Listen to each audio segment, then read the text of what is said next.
First, thank you so much for doing this interview. Second of all, shawarma. I said it right. I've never had one before. Believe it or not, this was my first that I had in the, can I call it the CBC meal that you helped provide. Thank you so much for that, man. That was good. Well, the bar is set pretty high now. That was your first shawarma. It is the best shawarma in the city. So, it's all downhill from here now. Well, I got to tell you something, man. First, I love the idea of your show. And there was something that you said during your speech here at CBC when you said there were certain items, like it's almost like you're not Canadian until you try these things. What was that again? Yeah, I mean, we eat so widely in this country now because it's so multicultural and people are from all over the world, right? So you can get all kinds of food.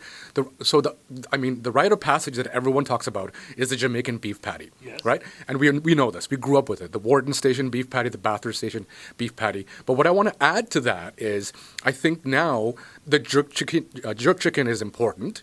Shawarma is important, and Tamil food, because we have amazing Tamil Sri Lankan food in the city. That's kind of the spine of our culture now. And that really is the emphasis of your show. So let's get to what is your show called, and what is it about, please? Because it is so yummy Canadian. The show is called Locals Welcome. It's a documentary series that focuses on the unknown, the untold stories of Canada's multicultural scene. So the people behind the food and the hands that go into making the food.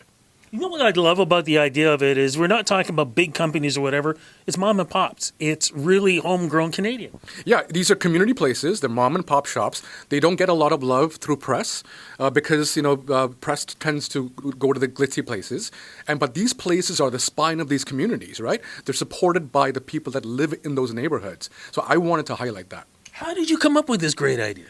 Well, I mean, this is kind of my work as a CBC food guide. This is what I've been doing for almost 10 years now. And the producers of Anthony Bourdain's show, No Reservations, reached out to me and said, hey, we see what you're doing. Can we put a pitch together for CBC? And then CBC was all over it. But let's even go further than that. How did you become a champion behind this? Oh, because I grew up in Scarborough. My mom is the person that introduced me to these places. So she is the one that instilled the idea of going into these tiny places where there's no English menu. You have to kind of point and ask what it is. You have to kind of know the special of the day. And so that, I grew up with that. When we came to Canada when I was 12 years old, we would go and eat at these places. So it was instilled at a young age. Well, let's talk about some of, not giving it too much away, but what are some of the places that we're going to be introduced to? Like, for example, the fact that I got a chance to try shawarma for the first time. Yeah, well, I mean, now that I've mentioned Gadir is going to be part of the show. But we're going to talk about, the patty wars, maybe. We're going to talk about Afghan food. We're going to talk about places, outside of the GTA. We're going to travel. We're going to talk about Jamaican food. We're going to talk about Nigerian food, because I grew up in Nigeria as well. So there's that connection there as well. Let's jump right. You said something to me that's very important. A lot of people don't realize the patty wars. Can you just give a little taste on that? Because that was something significant that happened here in Toronto. Yeah, I mean, public health didn't know what to do with the Jamaican patty because they didn't know how to classify it. Yeah. Is it a sandwich? Is it this?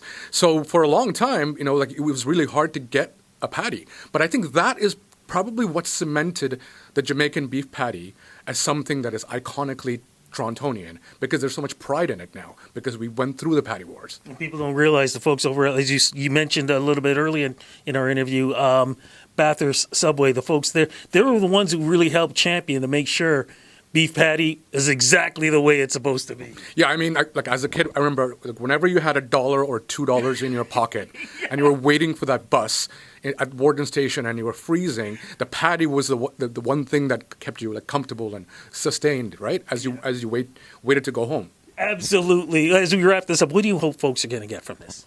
I hope people realize just how multifaceted and multicultural our scene is. I mean, we talk about, people come from all over the world, but let's get right into it.